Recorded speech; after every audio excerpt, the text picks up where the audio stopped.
Shalom Bapak Saudara kasih dalam Tuhan. Puji nama Tuhan. Untuk kesekian kalinya kita boleh berdatang kepada Tuhan dalam setiap ibadah yang ada. Sekalipun jarak memisahkan kita, tapi kita tetap satu hati dalam Tuhan. Kita bersama-sama, kita beribadah kepada Tuhan, merendahkan hati di hadapan Tuhan, supaya Tuhan berkenan atas setiap puji-pujian kita dan penyembahan kita kepadanya. Mari kita tundukkan kepala dan hati kita di hadapan Tuhan.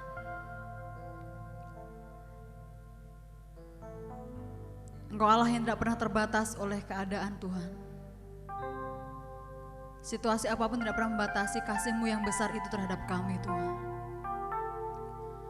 Sebab Engkau adalah yang mulia, Allah yang ajaib, Allah yang penuh kasih, Allah Immanuel yang menyertai kami saat ini dan selama-lamanya.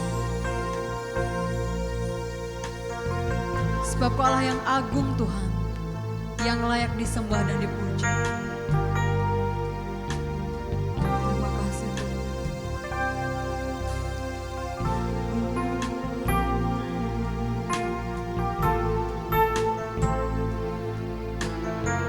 Kita menaikkan pujian ini kepadanya.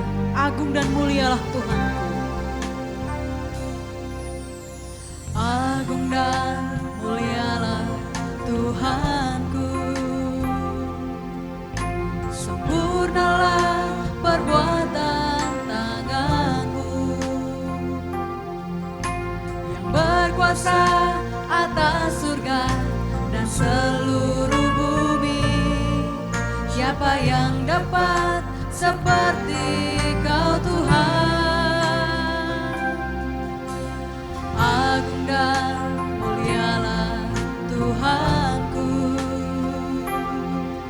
Sempurnalah perbuatan tangan-Mu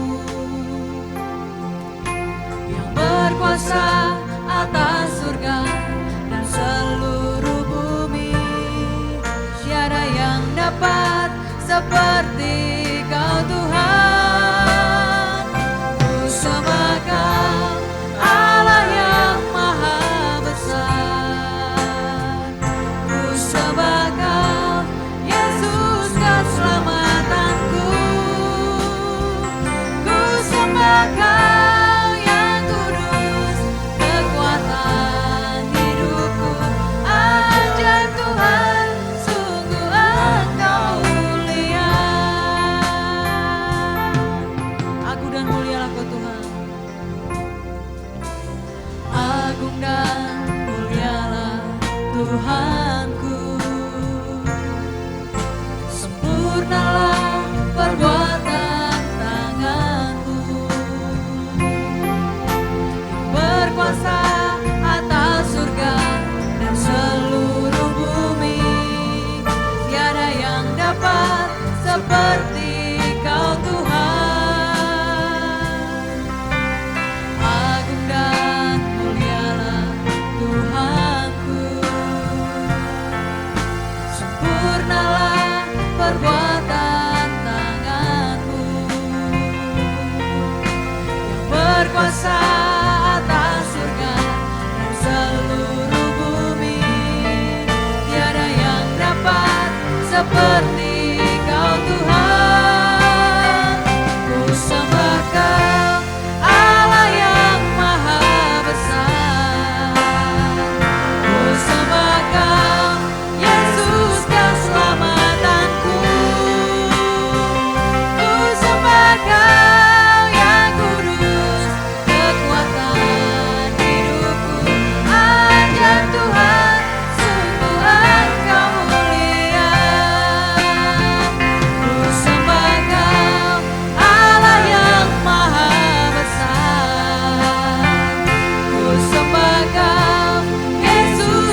Sebab Engkau Allah kami yang mulia Tuhan.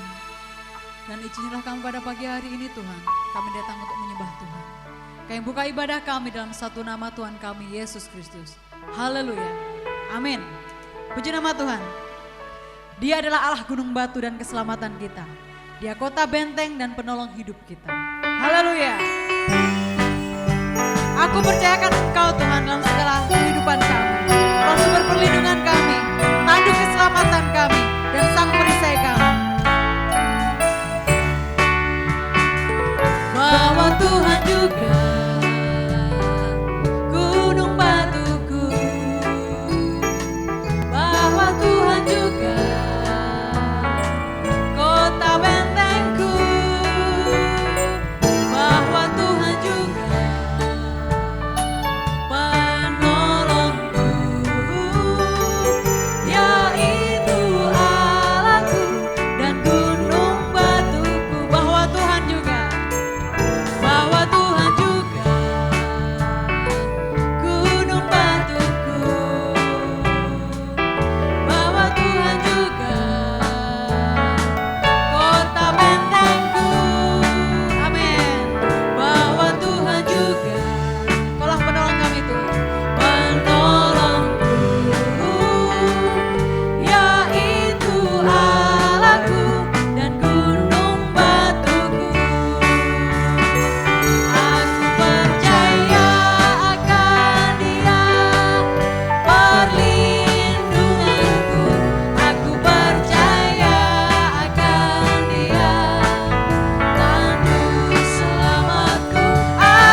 Bersama-sama dengan saya katakan, aku percaya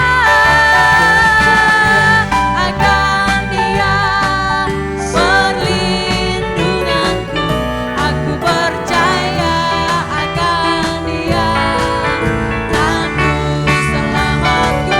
Aku percaya akan Dia sang perisaiku, tempat perlindungan yang tinggi, tempat perlindungan, tempat perlindungan yang tinggi, tempat perlindungan, tempat perlindungan yang tinggi.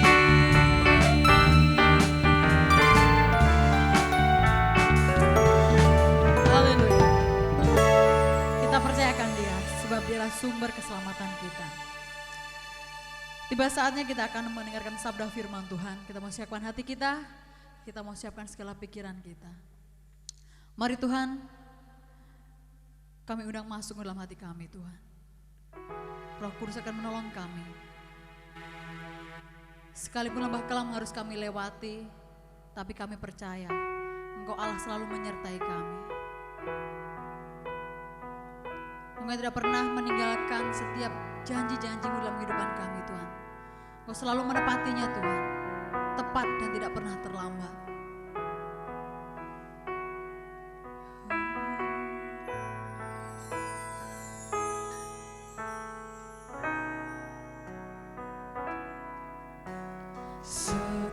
Sekalipun ku berjalan dalam lembah gelap,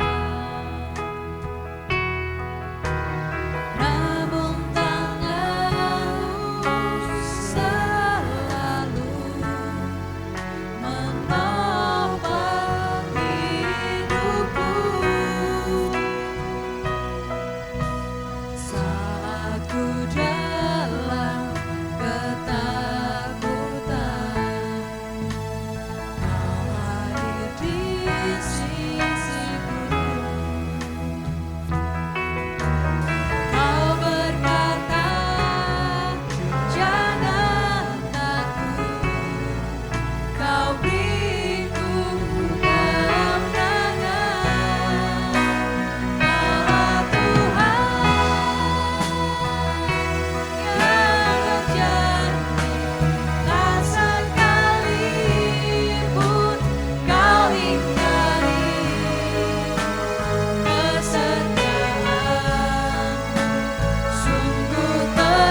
setia.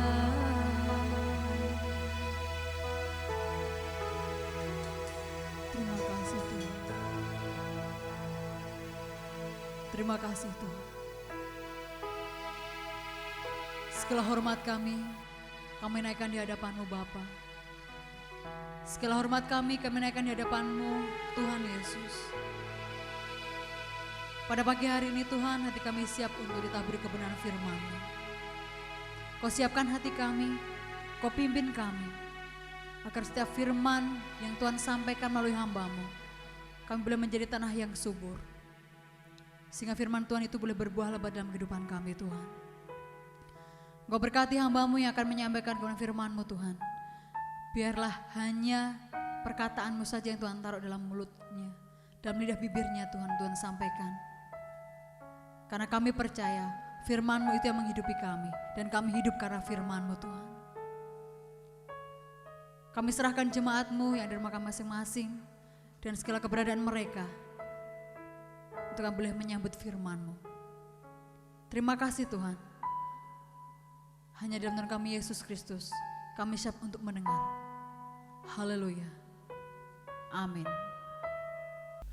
Shalom jemaat yang dikasih Tuhan, puji Tuhan, dalam kasih anugerah Tuhan kita bisa bertemu kembali pada bulan ini.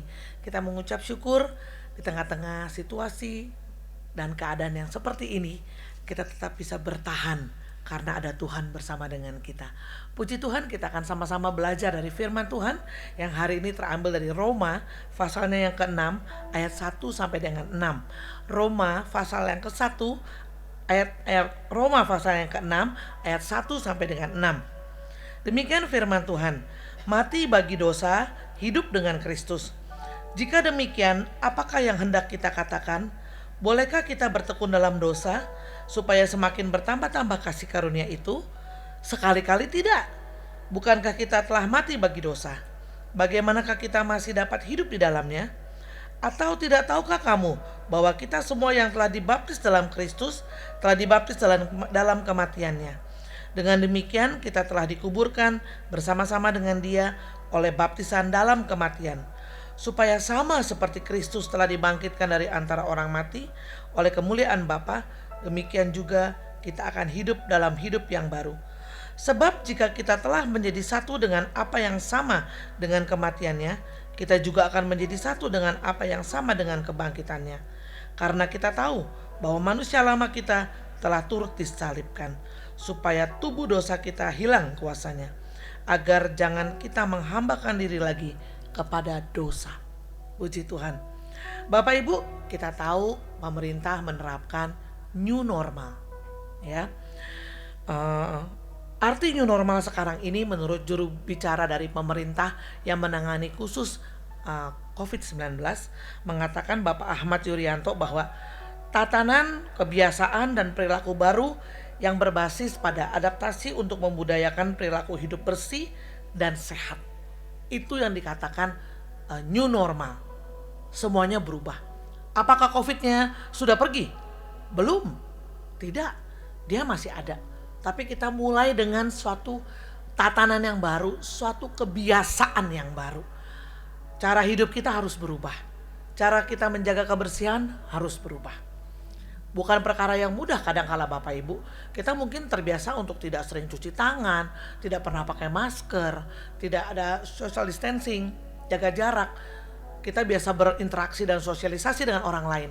Tapi dengan kehidupan yang new normal, yang baru, kita harus melakukan itu semua. Nah Bapak Ibu, dalam pengiringan kita akan Tuhan pun sama. Pada waktu kita mengiring Tuhan, harus ada kehidupan yang baru di dalam Tuhan. Waktu kita mengiring Tuhan, harus ada perubahan. Orang yang mengiring Tuhan sudah sekian lama, tetapi hidupnya tidak pernah ada perubahan, itu patut dipertanyakan. Ada apa dengan hidupnya? Bagaimana bisa terjadi seperti itu? Ya, kalau new normal buat sebagian orang sangat tidak menyenangkan. Kita tetap lihat kadang-kala ada orang jalan seenaknya tidak pakai masker, berkerumun, masih melakukan ini dan itu yang tidak penting, keluar rumah, begitu ya. Tidak belajar untuk patuh dan taat akan aturan yang diberikan oleh pemerintah. Dalam hidup kita dengan Tuhan, harus ada sesuatu yang baru yang kita kerjakan. Kalau pemerintah menerapkan new normal itu, satu, pertama harus selalu cuci tangan. Ada orang yang nggak terbiasa dengan cuci tangan. Makan pun tanpa cuci tangan, oke. Tangan kotor, megang yang lain juga tidak apa-apa. Tetapi dengan new normal, kita dipaksa untuk selalu cuci tangan. Nggak gampang memang Bapak Ibu ya. Nah, corona ini, virus ini masih ada. Tapi kita yang harus menyesuaikan dalam tanda kutip dengan keadaan seperti ini. Dalam hidup kita dengan Tuhan, waktu kita menerima Tuhan, tidak otomatis terus kita hidup seperti di surga. Kita tidak ada dosa lagi di sekeliling kita, semuanya baik. No, kita tetap hidup di dalam dunia. Kita masih berhubungan dengan orang-orang, masih ada banyak dosa yang terjadi di sekeliling kita.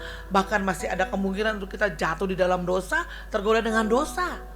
Tetapi balik lagi, apa yang menjadi komitmen kita? Apa yang menjadi komitmen kita dengan Tuhan? Bahwa pada waktu kita menerima baptisan di dalam Tuhan, bahwa waktu kita mati dikuburkan bersama dengan dosa kita bangkit kembali dengan hidup yang baru. Apakah kita masih tetap mau melakukan dosa-dosa tersebut? Tidak ada orang yang tidak pernah salah. Ya, nobody perfect orang bilang. Tetapi jangan sampai kita salah di tempat yang sama. Salah di kesalahan yang itu lagi. Kalau itu namanya bodoh, bahkan bebal. Udah tahu salah dikerjain lagi, salah lagi, salah dikerjain lagi. Itu tidak dapat permakluman Bapak Ibu ya. Tapi harus ada sesuatu yang berubah dari kita pada waktu kita mengiring Tuhan. Seringkali kita lihat orang ikut Tuhan udah puluhan tahun, tapi hidupnya gak berubah, tidak mengalami perubahan apapun. Ya karakter, ya sikap, hidupnya, semuanya gitu ya, begitu aja. Malah orang ada yang baru ikut Tuhan baru sebentar, tapi hidupnya begitu naik dengan Tuhan. Kita gak bisa iri dan kita bilang Tuhan lebih sayang dia daripada saya. Oh no, semua balik lagi bagaimana sikap hati kita sama Tuhan. Karena hanya Tuhan dan kita yang tahu. Ya. Nah, kita masih hidup di dalam dunia, masih kemungkinan kita bisa jatuh di dalam dosa atau kita bisa melakukan dosa gitu ya. Tetapi balik lagi, ada yang bilang niat apa enggak. Seringkali kita niat atau tidak nih berbuat dosa.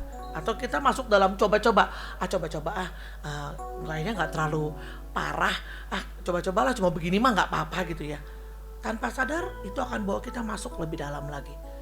Tanpa sadar kita sudah masuk dalam satu perangkap dosa. Dan tidak ada perubahan dalam hidup kita. Kita tidak ada hidup yang baru di dalam Tuhan. Ya, masalah tetap ada. Pergumulan mungkin sedang kita hadapi. Mungkin kesusahan dan kesakitan sedang melanda kita hari-hari ini. Tapi jangan biarkan itu semua menguasai kita. Sehingga kita tidak punya daya dan upaya untuk kita bisa datang kepada Tuhan dan ada perubahan yang berarti dalam hidup kita. Hidup baru dengan Tuhan itu mutlak. Hidup baru dengan Tuhan itu wajib. Hidup baru dengan Tuhan itu harus terjadi dalam kehidupan setiap orang yang percaya kepada Tuhan. Sama-sama katakan perubahan. Ya, perubahan. Merubah sesuatu atau mengalami perubahan itu sesuatu yang tidak enak. Seperti keadaan sekarang ini. Saya percaya mungkin Bapak Ibu mengalami kan yang namanya bosen di rumah, pengen keluar, kepengen seperti dulu lagi. Rasanya hasrat gejolak, pengen jalan-jalan, pengen keluar, pengen melakukan yang biasa kita lakukan. Itu pasti udah rasanya bagaimana begitu ya. Tapi kita harus belajar tahan, kita harus belajar tunduk, patuh gitu ya. Karena ini udah berubah keadaan, tidak seperti biasanya begitu ya. Nah, waktu kita mengalami kehidupan baru dengan Tuhan, melalui keseharian kita, orang akan melihat, sekitar kita menyaksikan, bahkan orang-orang mengalami sesuatu yang berbeda dalam hidup kita. Karena mereka melihat ada Tuhan dalam hidup kita. Mereka tersentuh hidupnya oleh kita. Dosa tetap ada dalam dunia ini. Kita gak bilang begitu kita percaya Tuhan seperti magic, boom, dosa itu langsung hilang. Tidak ada dosa, tidak. Tapi kita punya tatanan hidup yang baru dengan Tuhan. Saat orang melakukan kejahatan, melakukan dosa yang Tuhan tidak suka, kita tidak termasuk orang-orang yang ada di dalamnya. Kalau pemerintah melakukan new normal, ada beberapa tahap. Itu pun masuk dalam kita Bapak Ibu. Seperti yang pertama, satu, selalu cuci tangan. Selalu cuci tangan. Itu artinya apa? Mungkin tangan kita ini kita tidak pakai untuk nonjok orang, untuk ninju orang. Mungkin kita tidak se-ekstrim, kita tidak mencuri, ya. Kita tidak membunuh bahkan dengan tangan kita. Tetapi lewat tangan ini, kalau kita tidak cuci terus dengan darah Yesus, kita tidak minta urapan Tuhan terus untuk menolong dan memberkati tangan kita.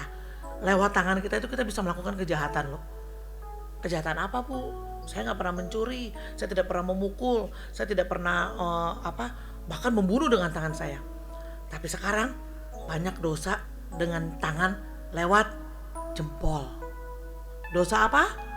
Dosa SMS, dosa WA. Sekarang gak usah buka komputer, lewat HP udah bisa buka yang aneh-aneh.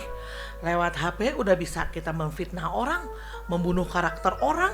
Lewat WA kita bisa sebarin hoax, segala macam yang gak bener. Itu udah dosa lewat tangan. Jangan kita bilang, saya gak ngebunuh loh, tangan saya bersih loh. Mungkin lewat tangan kita ringan banget nih, bukan untuk membantu. Tapi tangan kita ringan banget waktu kita lihat istri kita, kok tidak berbuat seperti yang kita mau ya. Kemudian tangan kita dengan ringan mengayunkan seperti orang main volley. Dosa. Ya. Tapi kalau tangan kita dibasuh oleh darah Yesus senantiasa, kita tahu kehidupan saya sudah baru di dalam Tuhan. Saya harus selalu dalam tanda kutip cuci tangan. Saya harus selalu kuduskan, sucikan tangan saya. Maka saya tidak akan melakukan itu lagi. Ya. Yang kedua, pakai masker. Sekarang udah gak aneh lagi kan? Bahkan kalau kita lihat nih di sosial media, pengantin pakai masker, semua serba pakai masker. Jadi gak aneh lagi, jadi unik gitu ya. Dan memang itu harus dilakukan. Karena salah satu pencegahan untuk kita tidak terkena virus COVID-19. Pakai masker. Yang kedua artinya apa? Jaga perkataan kita. Karena lewat perkataan kita bisa memberkati orang. Kita bisa menyemangati orang. Kita bisa membuat orang sukacita, happy dengan perkataan kita. Tetapi dengan perkataan kita juga, kita bisa mengutuk. Kita bisa memaki-maki.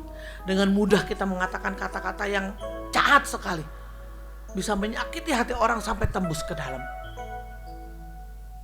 Harus pakai masker. Maskernya apa?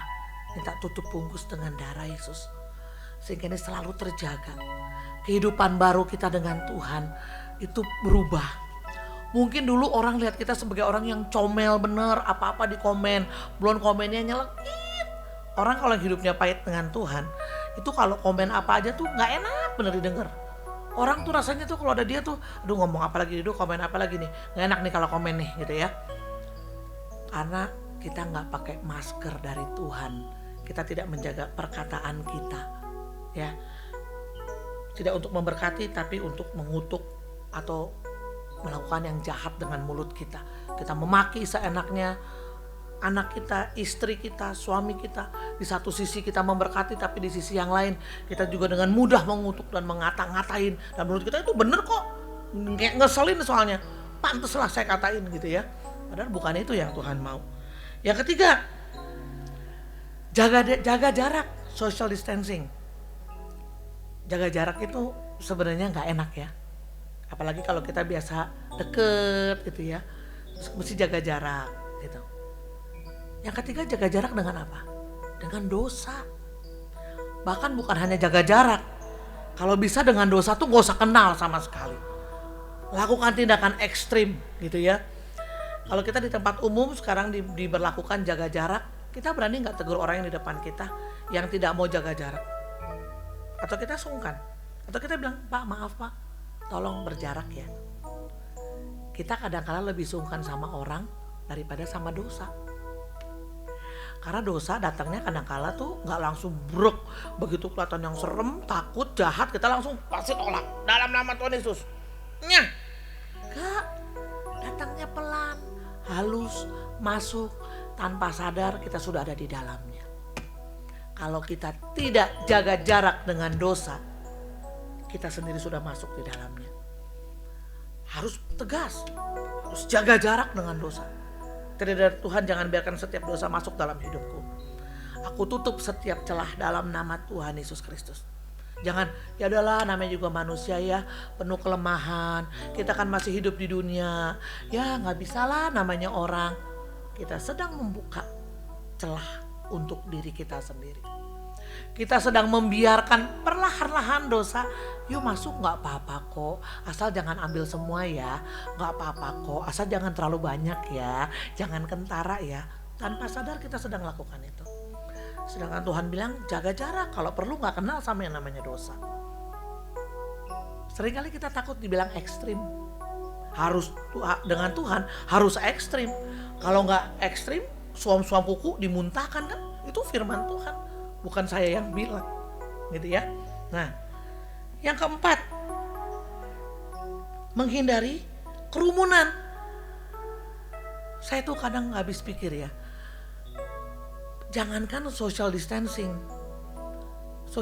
aja kagak dilakukan, malah berkerumun, bikin kegiatan atau sekedar ngumpul gitu ya. Padahal itu dilarang dan itu membahayakan gitu. Tapi memang kadang-kala hal yang begitu tuh enak gitu ya. Walaupun ujungnya maut, ujungnya dosa gitu ya. Menghindari kerumunan. Gak usah kumpul-kumpul, gak usah rame-rame. Kalau nanti ujung-ujungnya kita ngomongin orang. Sampai akhirnya bisa merencanakan sesuatu yang jahat. Itu bukan gak mungkin loh. Sekarang gini aja. Kita kalau ngumpul nih ya, cuman ngobrol sambil lalu nih. Pertama misalnya kita lihat kucing aja.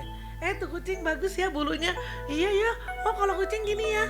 Tadi ada kucing bisa ngerembet ke yang lain. Tahu-tahu udah meluas tuh topiknya. Gitu ya. Namanya orang, semua di komen. Semua bisa jadi bahan pembicaraan.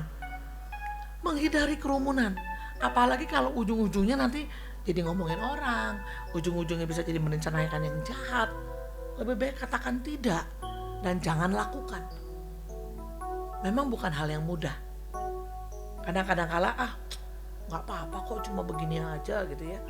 Tapi tanpa sadar kita sudah membiarkan dosa itu masuk dalam hidup kita.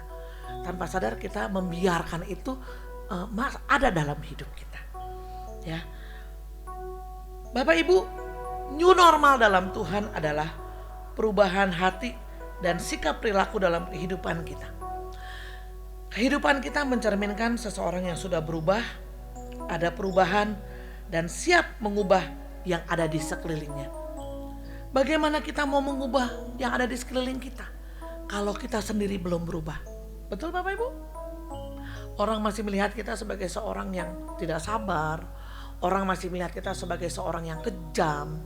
Orang masih melihat kita sebagai seorang yang termasuk pribadi yang sulit ya. Diajak begini susah, begitu salah gitu ya. Bagaimana kita mau membawa perubahan untuk orang lain kalau untuk diri kita sendiri kita tidak berubah? Dan tanpa sadar kita membuat orang lain tidak mau berubah karena lihat kita juga tidak pernah berubah. Ironis ya Bapak Ibu. Biar itu semua tidak terjadi dalam kehidupan kita. Tapi biar kita boleh percaya bahwa seperti Ibrani pasal 10 ayat 20 mengatakan, karena Ia, yaitu Yesus, telah membuka jalan yang baru dan yang hidup bagi kita melalui tabir, yaitu siapa? Dirinya sendiri. Dengan dirinya sendiri Dia membuat kita menjadi orang yang baru, mendapatkan hidup yang baru di dalam Tuhan. Dan mati bagi dosa, hidup dengan Kristus. Sehingga ada perubahan. Orang boleh melihat ada satu perubahan yang luar biasa dalam hidup kita. Sehingga orang bisa berkata, aku pengen kenal Tuhan yang dia sembah. Karena hidupnya begitu enak banget dilihat, dinikmati. Dekat dia ada sukacita, dekat dia ada sesuatu yang membuat kita bergairah gitu ya. Tadinya saya sakit jadi sembuh. Tadinya saya rasanya kayaknya udah lemah gak berdaya. Tapi jadi semangat lagi gitu ya. Karena ada Kristus yang hidup dalam diri kita. Ada hidup yang baru yang Tuhan berikan dalam hidup kita. 2 Korintus 5 ayat 17 mengatakan, jadi siapa yang ada di dalam Kristus, ia adalah ciptaan baru. Yang lama sudah berlalu, sesungguhnya yang baru sudah datang. Hari ini Bapak Ibu sudah berubah atau belum? Masih menjadi ciptaan yang lama atau sudah menjadi ciptaan yang baru? Masih hidup di tempat yang lama, kebiasaan yang lama, karakter dan sifat yang lama, atau hari ini sudah masuk dalam new normal, hidup yang baru dengan Tuhan? Semuanya Tuhan ubahkan. Kadang-kala waktu Tuhan ubahkan kita, yang paling merasakan orang-orang yang ada di sekeliling kita. Mereka bisa bilang, kamu beda ya sekarang. Tetapi beda yang positif, beda yang baik, bukan beda yang kamu kok beda sih sekarang, kan lain ya. Tapi orang bisa bilang, wow, kamu beda ya sekarang. Orang bisa merasakan ada kasih Kristus mengalir, ada urapan Tuhan dalam hidup kita, sehingga apa yang kita sentuh itu jadi. Apa yang kita doakan baik jadinya. Biarlah hidup kita di dalam Tuhan mengalami hidup yang baru. Ada perubahan di dalam Tuhan yang luar biasa. Dan itu sangat memberkati orang-orang yang ada di sekeliling kita. Mari kita new normal di dalam Tuhan. Kita lebih sungguh-sungguh lagi di dalam Tuhan. Ada perubahan yang luar biasa yang Tuhan berikan dalam hidup kita. Biarkan Tuhan menyentuhmu. Biarkan Tuhan melawatmu. Dan Tuhan adakan perubahan dalam hidupmu. Selalu katakan dengan rendah hati, Tuhan bongkar hatiku. Revisi hidupku. Rubah semua Tuhan yang kau dapati tidak berkenan. Tuhan buat aku baru seperti yang Engkau mau. Bukan baru seperti yang aku mau. Karena baru yang aku mau itu bisa cuma pencitraan. Itu bisa cuma pura-pura dan tidak akan bertahan lama. Tetapi kalau perubahan yang dari Tuhan itu akan selamanya dan luar biasa. Dan semakin hari Tuhan akan tambahkan lagi dengan luar biasa. Amin. Puji Tuhan. Kita akan angkat pujian seperti yang kau ingini, bukan dengan barang fana. Biar kita tinggalkan hidup kita yang lama dan kita mulai yang baru dengan Tuhan.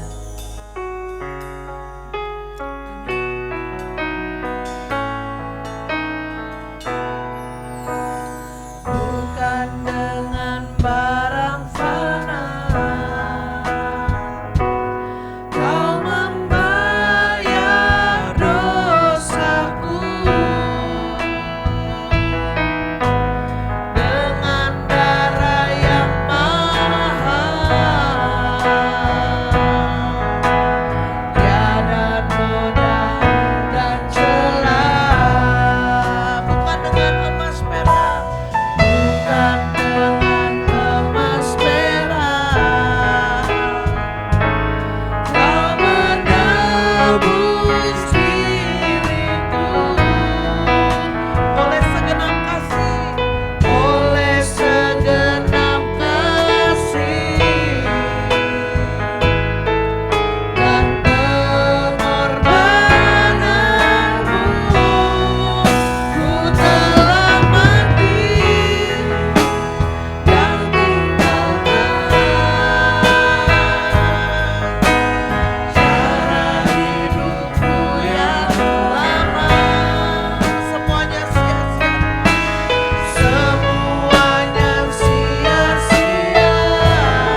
Segala puji, hormat, dan syukur kami naikkan kepadamu Tuhan.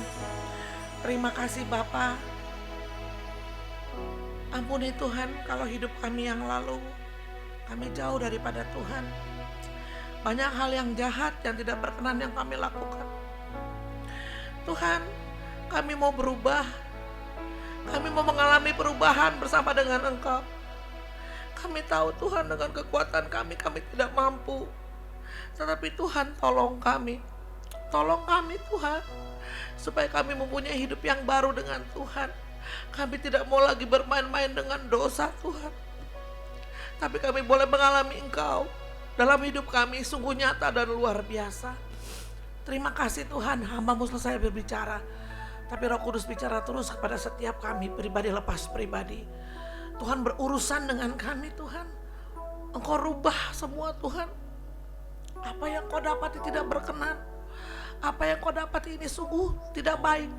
Tuhan, dalam nama Tuhan Yesus Kristus, Tuhan akan buat semuanya menjadi baik. Tuhan akan membuat semuanya berubah dalam nama Tuhan Yesus Kristus. Terima kasih Tuhan, terima kasih Bapa. Berkati jemaat-Mu Tuhan, keluarga, lepas keluarga, dari anak-anak sekolah minggu, dari anak-anak kecil, remaja, pemuda, sampai kepada orang tua.